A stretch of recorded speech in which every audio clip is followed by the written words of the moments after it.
Guys No here with the Duck, and welcome to Horrific History, the channel that puts the horror into all things historic. Those of you who are subscribed, welcome back. If you're new, please hit the subscribe button if you like this video. So sit back, relax and enjoy today's story. The Oyster Man of Whitby.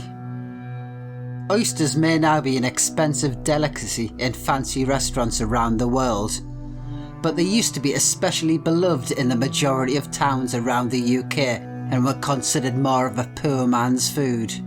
Many folks depended on this commonplace staple food as their daily meal. Gadgie Clark, or the Oyster Man of Whitby as he was more commonly known by the town's locals, was a recognisable tradesman throughout the bustling town. He was always seen to be strolling through the streets and public houses, selling his tasty oysters to hungry residents.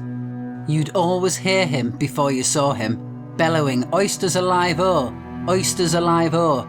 as he huffed and puffed, struggling to carry his heavy basket of oysters to prospective customers day after day without respite. One fateful night, a group of rowdy men, including a man by the name of John Smith, was drinking with his gang of hoodlums. No one actually knew where John lived, although stories were told of him potentially being a highwayman or perhaps a smuggler. But what was known of this awful excuse for a man was that he was seriously bad news and should always be given a wide berth. John saw the Oyster Man enter the Golden Lion pub and beckoned him over to his table, where he instantly began insulting him most horribly.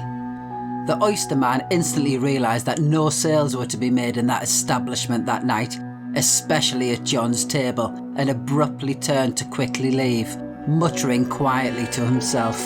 Unfortunately for him, one of the men at the table overheard what he'd said and couldn't bear to be insulted. He grabbed the oyster basket and tossed it into the roaring open fire. Then he proceeded to grab the Oyster Man and threatened to toss him into the flames to burn with his now charred wares. The Oyster Man was understandably frightened. Though he was a relatively short man, he took the offensive stance, which he believed was his only option, pulled out the razor-sharp knife he carried upon him, which he used for opening oysters, and quickly stabbed his aggressor. Unfortunately, to the entire pub's surprise, the Oyster Man dispatched an instantly fatal blow, accidentally piercing the man's heart as he lashed out in self-defence. Although at his trial he was unanimously found not guilty of murder and released without charge, the Oyster Man could never forgive himself for taking another man's life. He did continue to sell his oysters in Whitby, although he always avoided the Golden Lion pub. Sadly, this tale has a pitiful conclusion, and the Oyster Man's overwhelming guilt constantly ate at his conscience, and within a year, unfortunately, he died of remorse. To this very day, the Oyster Man can still be witnessed meandering through the hard cobbled streets attempting to sell his delicious wares to customers who can't even see him. On peaceful evenings, make sure you listen out for his usual holler as you make your way back home. Just don't throw any insults his way.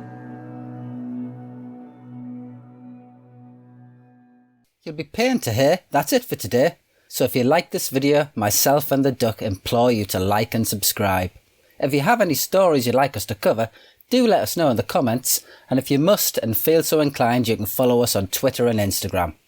As always, stay weird and bye for now. Quack, quack, quack.